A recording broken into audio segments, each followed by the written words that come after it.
of the three beverages. The intoxicating part is always the same substance, ethyl alcohol. You need a drink to have fun. I do now. Do you ever take a drink in the morning to relieve a hangover?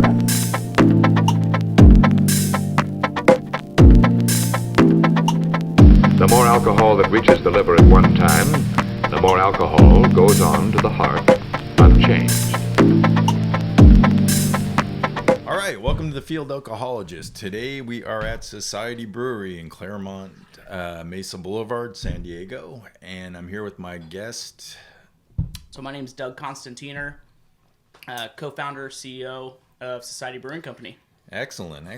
Well, thanks for being on the show, and looking forward to hear about the brewery and kind of your history and how you got into it, how long you've been here, and we'll kind of go from there. How much time do you have? How much time do you have? I got a lot. But yeah, should I just get started? So why don't you tell us how you got into this? So I got into beer. The path I got into I thought was pretty normal. At the time, it might have been. I grew up in Texas, so it's different now than it was when I was a kid. But I mean, we were drinking pretty young, right? And not like that our parents were okay with it, but we were able to. It was a little more like the Wild West. You know, we were out on ranches in little towns, and you could get beer. And like, beer's awesome, and we saw parents drinking beer, and it was just kind of part of the culture. And I really liked it, but I didn't love it. And then I came across a beer, craft beer, that blew my mind. It was Rogue Chocolate Stout. And at the time, there were a couple things I thought I wanted to do with my life. It was there was a time I wanted to be a chef, then an engine builder, and I say chef because one thing I really loved growing up was chocolate. Like, I loved it. I loved it so much, but I never really told anybody. So I'm like, God, chocolate's for... Yeah. It's like, God, you can't love chocolate. Like, I'm a man, you know? And then I had Rogue Chocolate Stout. And I was like, holy cow. Wait, beer can taste like chocolate? Yeah. Oh my God. I know what I'm going to do with my life. And I was like 16, 17 years old. And of course, still, unfortunately, was drinking the cheap stuff for the wrong reasons. And at a certain point, my mom was like, she found a bunch of empty beer cans in my bedroom or something. And was like, this is ridiculous. Like, I've told you, you can't do this. If you really like beer this much, like, maybe I'll show you the way.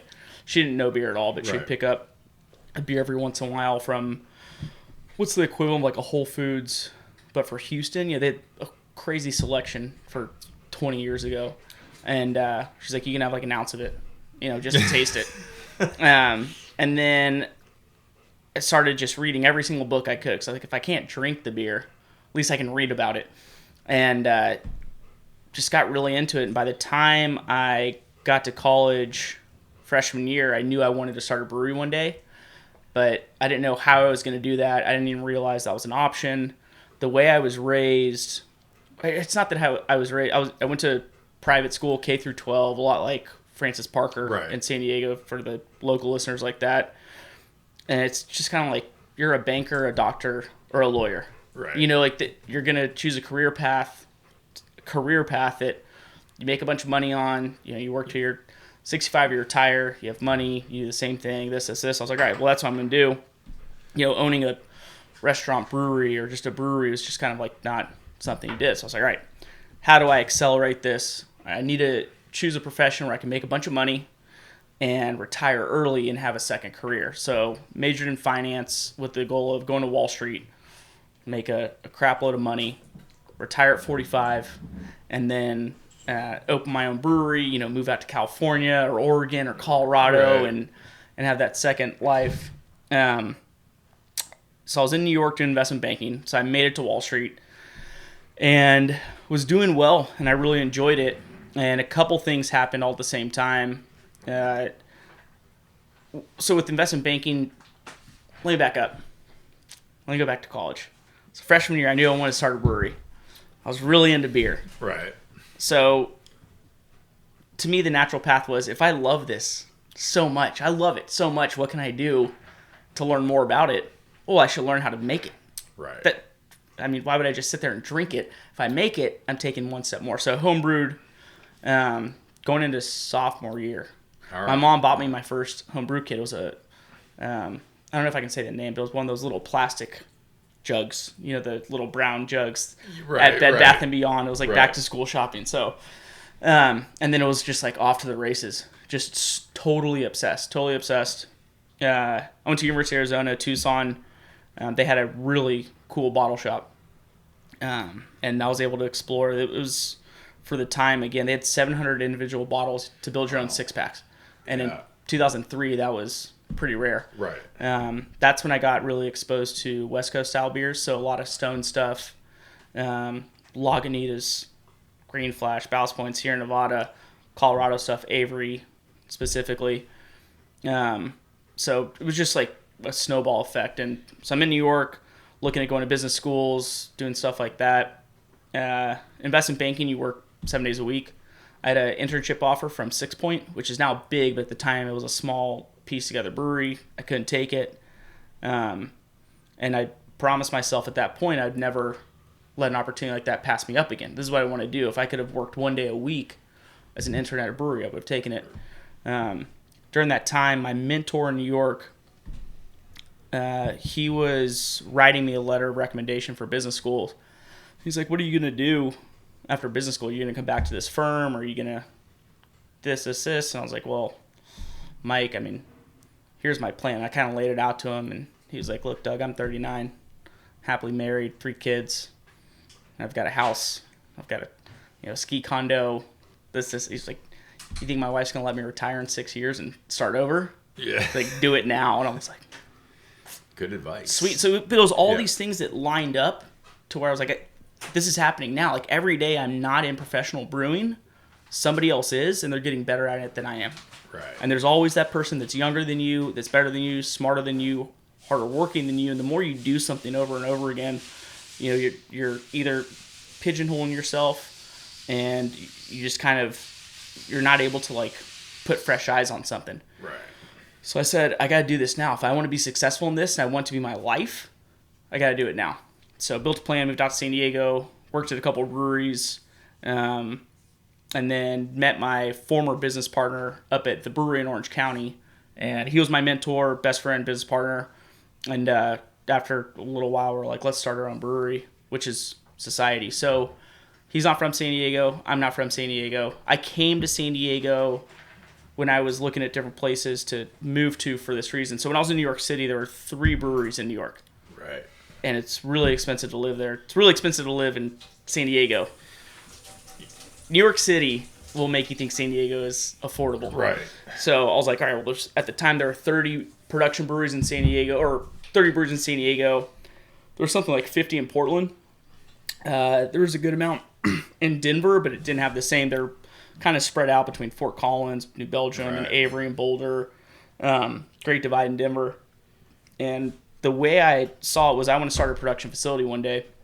So I'm going to move to San Diego because it has the highest concentration of world-class breweries. Right. And they're all, except for one, production facilities.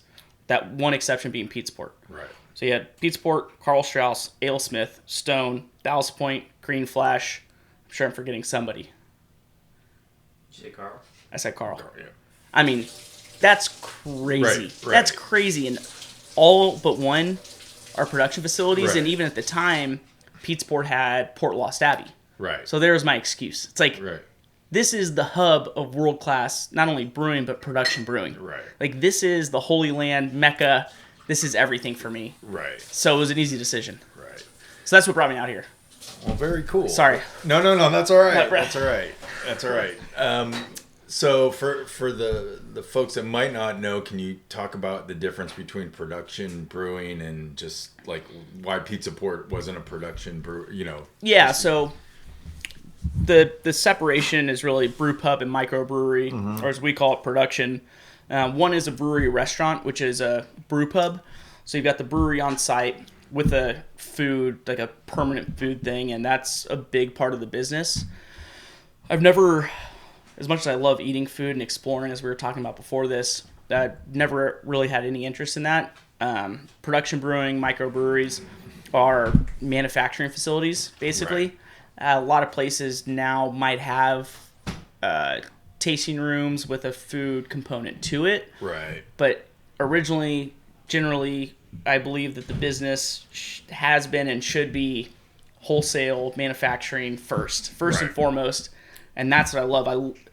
I love a brew pub experience. The fact that you can make so many different beers all the time. It's a brewer's dream, in my opinion.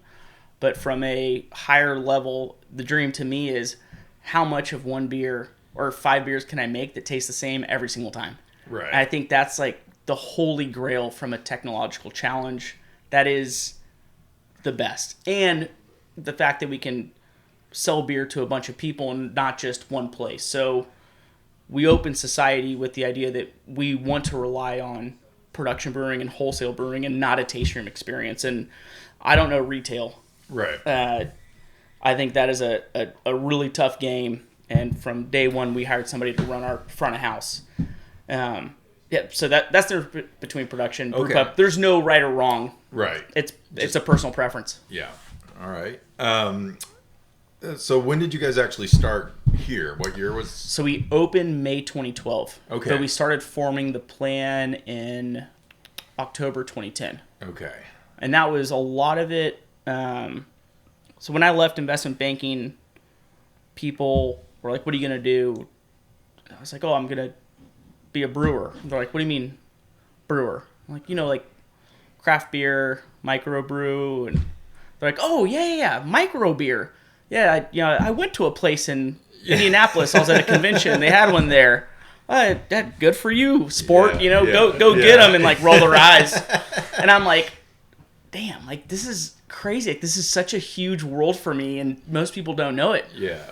And then all of a sudden, the acceleration that the industry saw from the public was huge, and it went from going, being at my friends' weddings and talking to parents, what are you doing? I'm doing this. And they're like, oh, okay, cool. To, oh, that's awesome. Right. Oh, that's so cool. You're a brewer. Hey, there's a new brewery, or like, I love IPAs. Right. And I'm like, what the hell are you? You love IPA. When did this? Right. And then it like kind of backfired on me to where now if I go to a wedding, they're like, oh, what are you up to? I was like, oh, I own a brewery. They're like, oh, that's great. My nephew owns a brewery too. Yeah, and I'm like, God damn it, everybody owns a brewery. So it's like the same thing with beards. Yeah. When I quit Wall Street, I instantly started growing out a beard, and I had it huge, like down to 6-7 inches down here. And then I teased my real estate broker, who's also my best friend. He showed up with like a really nicely trimmed beard one day, and it's probably like this length. It's a little bit shorter than that. And I was like, oh, shit. If Ryan has a beard, beards aren't cool anymore. And then came in clean shaven. It's like, if a dude in a suit can have a beard, beards are not for brewers anymore. Because that was the counterculture thing. And I remember when I came in clean shaven one day, they were like, whoa, what's going on? I was like, this is counterculture. That's right. This is different. Got my tattoos removed. I got my beard shaved. Yeah, whereas like this is more of like lazy than anything else. Yeah. So it's interesting. So you came to San Diego because it had all these high quality breweries, but at the same time, it still does. Exactly. We've talked about this on 2 or 3 of the podcasts. Kind of the mecca now. Yeah. And being from San Diego, arguably number one. But it also is probably, it's interesting from a business model. Does that make it harder to like more competition, or does it actually make it easier because everyone's kind of in this boom town? So I'll answer that in a roundabout way. Okay. I believe the best want to be challenged. Okay. I believe the best want the challenge, want the competition, want to be proven, and don't look for an easy way out. Right. And I think that's why there is such good beer in San Diego. That you can't make it here, right, if your beer is not world class. Right. So we chose it for that reason. It's, if I want to be the best, I want to be surrounded by the best and be challenged by the best. Right. And it's not like we're here. We met with Greg Cook. We try to meet with every single brewery before we opened. And what we told them was, hey guys, we're not from here. We're opening a brewery here, and we don't want you all to feel that we're capitalizing on all of your hard work and we're just going to ride your coattails. We want to help raise the bar here. So be hard on us. Tell us what we're doing wrong. Right. Help us, get involved, because we want to be involved in the community and the scene, and we want to help you out if you need yeast or whatever, and vice versa. This is such a cool industry from that standpoint. So we love the idea of, well, if we want to be the best and we have a brewery a mile and a half away called Alesmith, Right. you better show up. Right. And there's no... In the San Diego... we got lucky because the Alesmiths and the Carl Strausses and Stones and Ballast, they prepped the San Diego drinker for us. Right. Whereas when we opened in 2012, IPAs were still not that popular, believe it or not, outside of San Diego. Right. But in San Diego, everybody drank IPAs. They already knew what it was. So we didn't have to do... When I met with Greg, and he's like, so why are you guys here? What do you want to do? I was like, Greg, I don't want to be Greg. Stone can do Stone. Right. It's like, if I can take Right. 1% of your business, Yeah. and you're taking 1% of the big guy's business, Right. Yeah. we're all going to be happy as a clam. Because I can't do what you do. Yeah. You know, I don't have that personality and the history that you guys have, and I don't want to be the next Stone. Well, I shouldn't say that. That'd be awesome to be the next Stone, but Right. we have to be realistic about, you know, our future. And it's like those guys that came before us built this culture in San Diego, Yeah. and the consumers here know what's good. If we were to open in a city that it'd be the first craft brewery in the United States, Right. the amount of legwork you'd have to do to educate consumers, that's not needed in San Diego. Right, I mean, exactly, the easiest way to tell who a tourist is downtown in the Gaslamp Quarter is somebody who doesn't order a craft beer. Right. I mean, we are so blessed that people love beer, they know what good beer is, and they support the beer community. Yeah, no doubt. I mean, it's funny because as you're talking about how there was kind of this lag between it catching on everywhere, and Yeah. then all of a sudden, boom.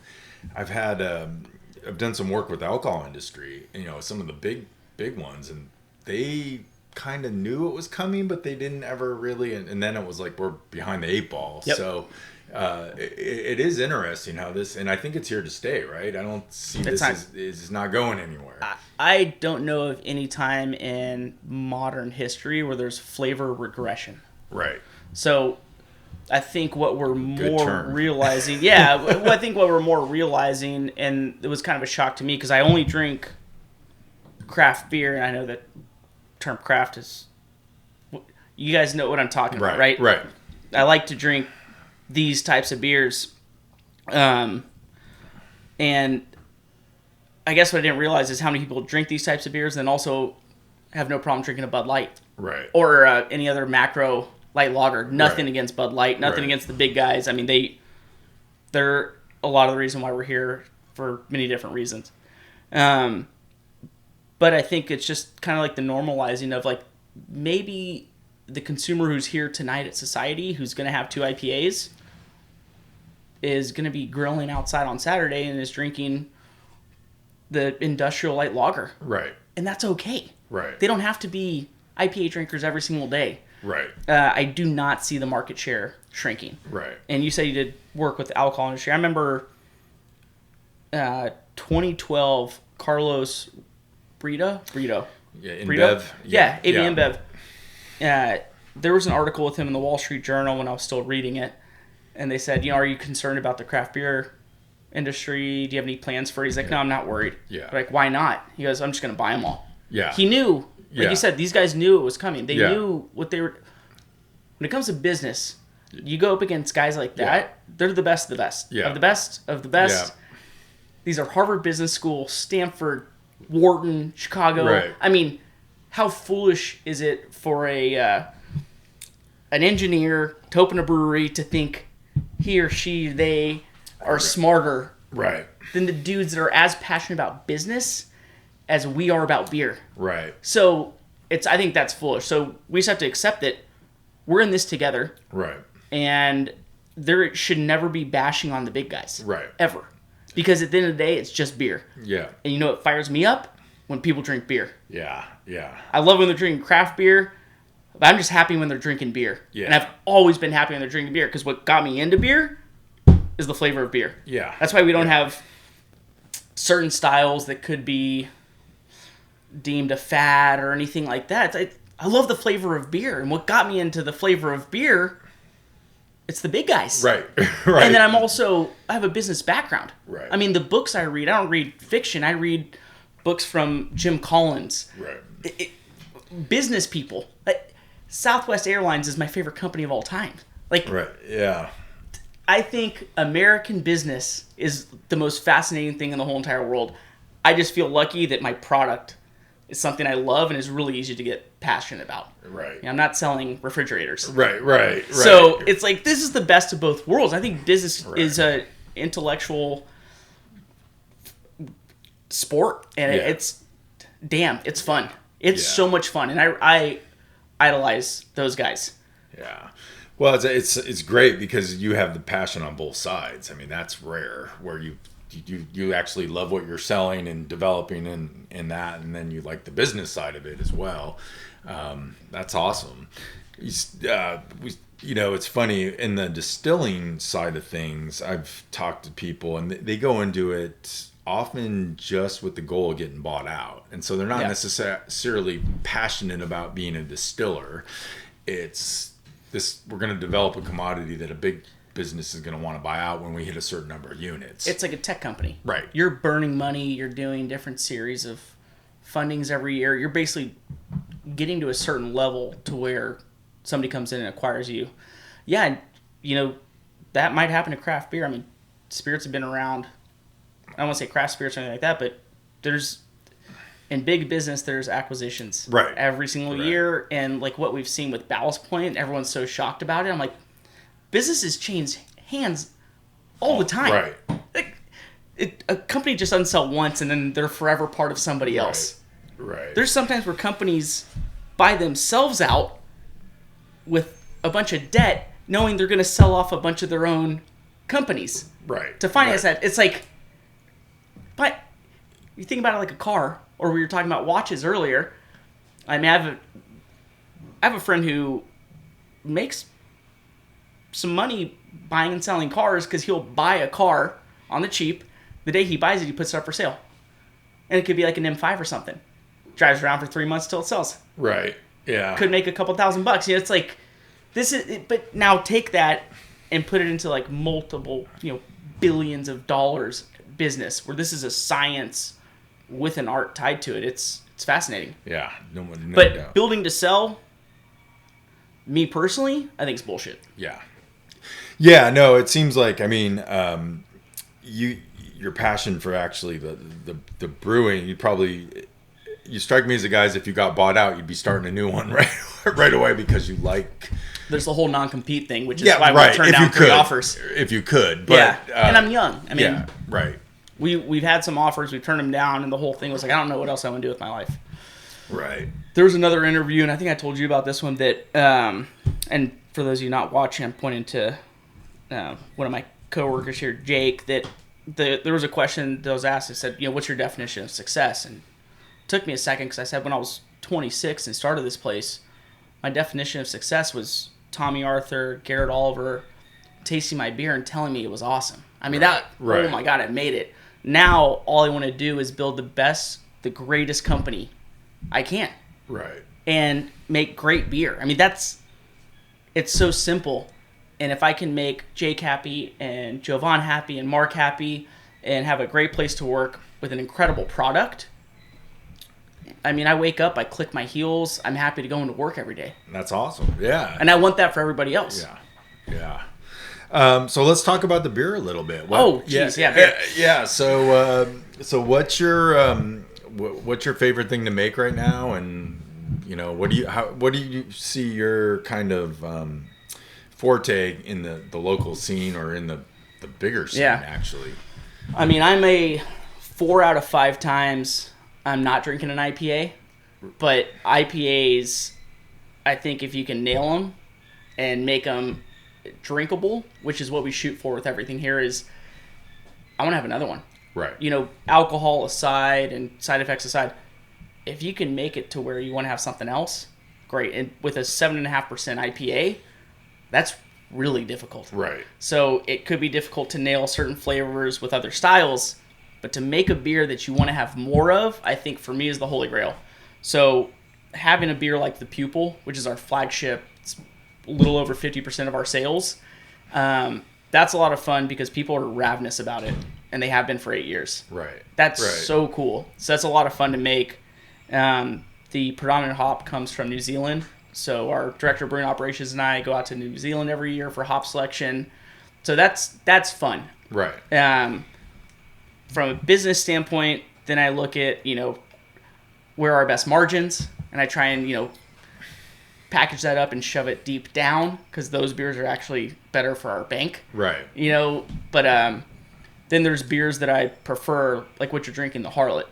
Very good. Yeah, it's basically it's a Czech Pils recipe fermented with Belgian yeast fermented cold. Right. So it's a Belgian Kolsch, kind of. We've never really said that stuff, but that is my go-to. That's my baby. That is everything in the world to me. That's my desert island beer. That is, when it is spot on, nothing in the world matters. Everything goes black, and I just only focus on the beer, and I'm in just pure bliss. Like some people get that from meditation Right. or, kind of the higher mindset. Right. That's what happens when I drink the Harlot. Right. But what's cool about the Harlot, and this is why I love it so much too, is I said when I drink the Harlot, when I taste the Harlot is what I should have said. Because I believe Eric Fowler over at Y Labs made a good point. He said, you can taste beer or you can drink beer. Right. And I think that's really important, and that's a big foundation of society. So the Harlot, I've always said, it's a great beer for beginners and experts. If you're a beginner, you're not used to more flavorful products, you can have the Harlot and it's not offensive. It's clean, it's bright, it's got really subdued flavors. And once you're into beer, you start going for more of the really aggressive, intense flavors. The bourbon barrel aged, the high IBU stuff, the pastry stouts, and all these different things where you're like, this is a flavor explosion every single time. And after a while, you kind of come full circle and you're like, I just want something that tastes really good and is like light and balanced and nice. Because when we think about flavors here, we think about an orchestra. Right. You have 5 violins that sound like one. You have the whole strings section that plays perfectly with the percussion.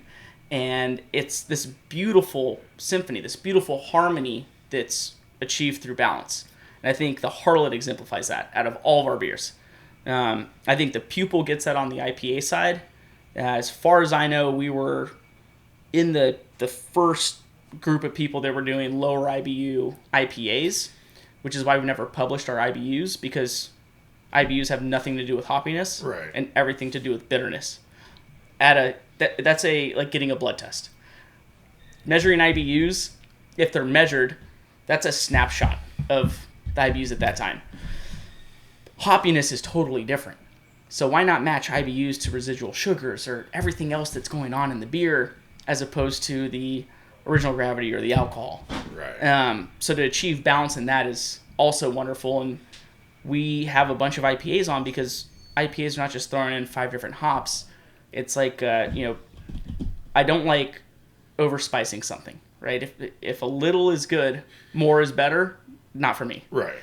I want a beer, if you have a vanilla stout, you're tasting like, oh my God, there's so much going on here. And someone's like, 2 vanilla beans. You're like, oh, that's what it is. I knew it. That's it. Now I get the vanilla.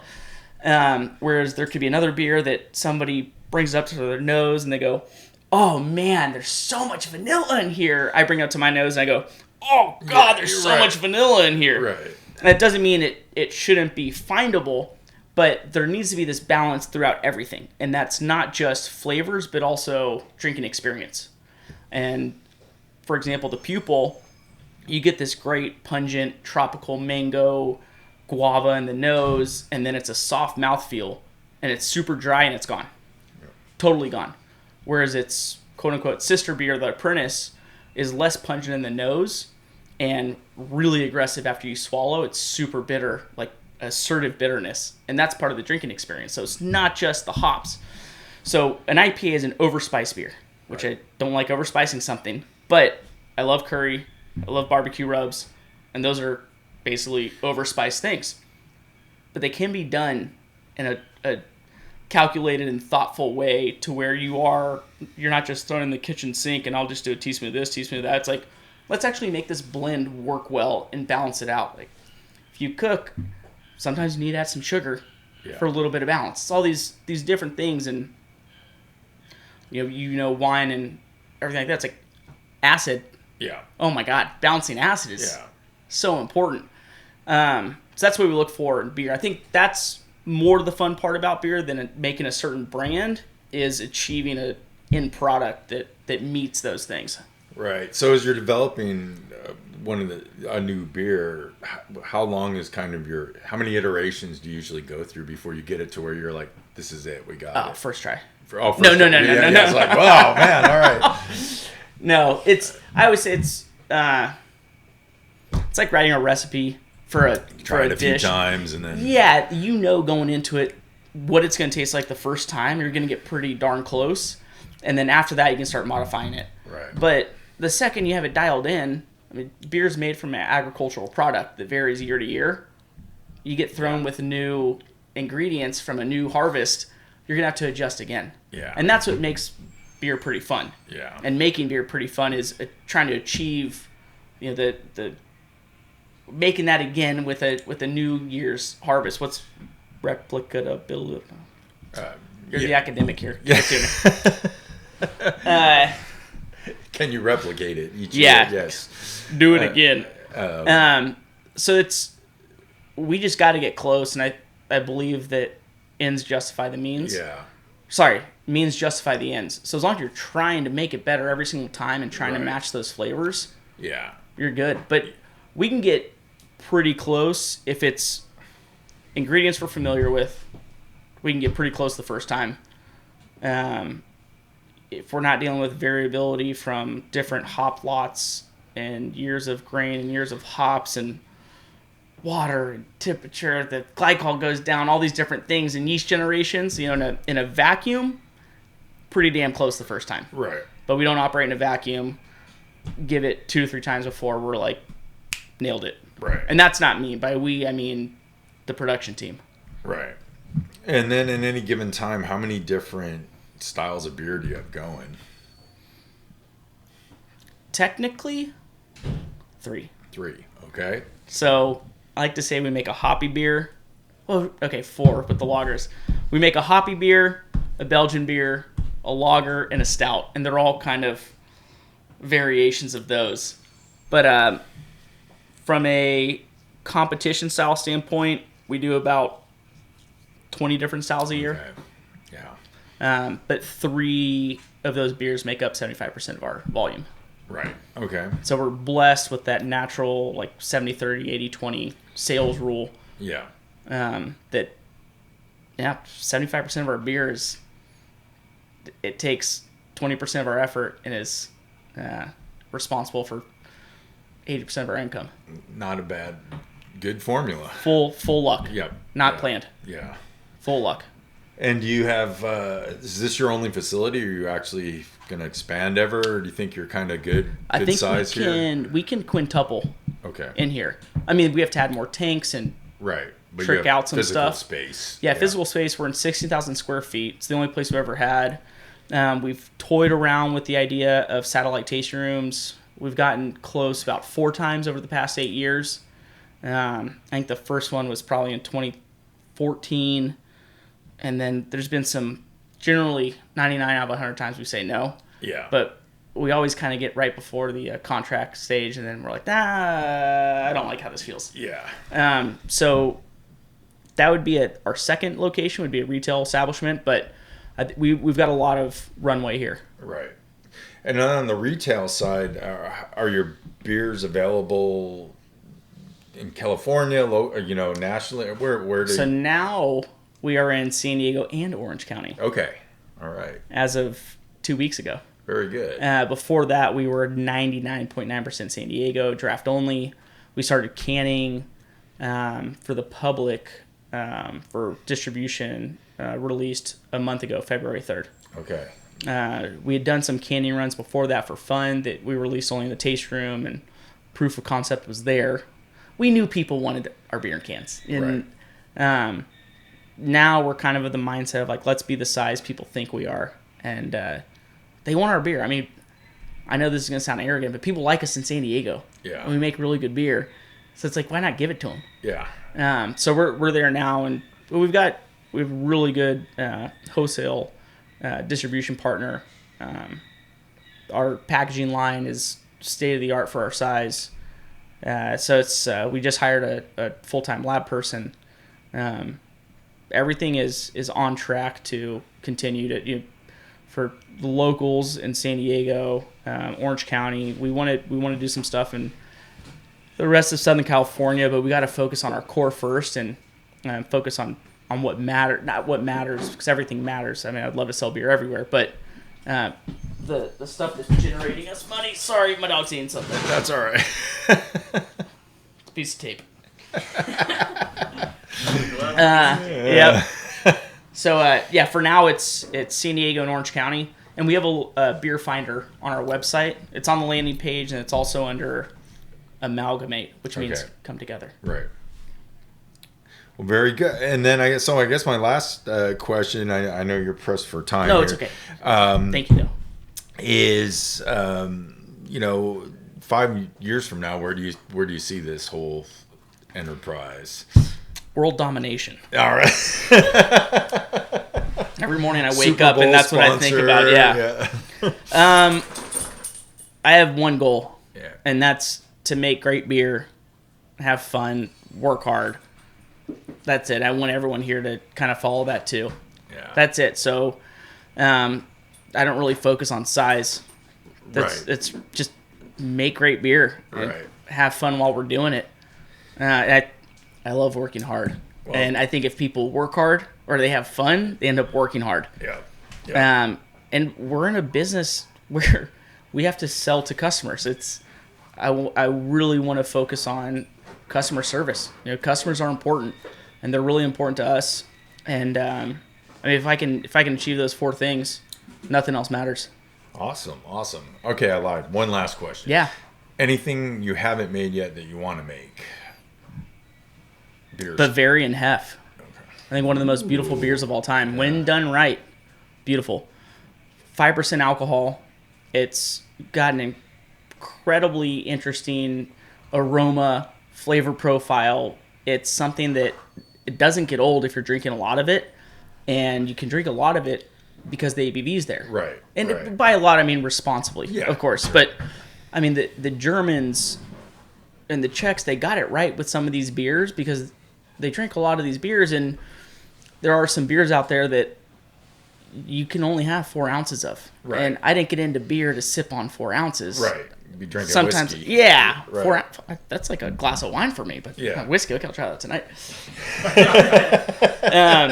I got into beer because I like drinking a large glass of it, and so Bavarian Hef is something we've never done. Doesn't really fit our. I mean, you could justify it to fit kind of our portfolio, but we try and not make personal decisions here and make decisions based off of what's right for the vision of society. I think Bavarian Hef would be awesome. And the CEO and I own this place, and I don't see that happening anytime soon. That just shows you how much I try to not put my personal influence on this. Right. God, what else? I mean, there's a lot. None of them are realistic. Bavarian Hef would be the most realistic. Well, very good. We'll keep our eye out for it in the next 5 years. That'd be awesome. So, well, thanks again for your time. It was a great, thank you great guys. conversation, and really appreciate it. No, it's an and honor great to be beer on this. too. Thank you. Check them out, everyone. So, thank you. Very good. All right, thanks.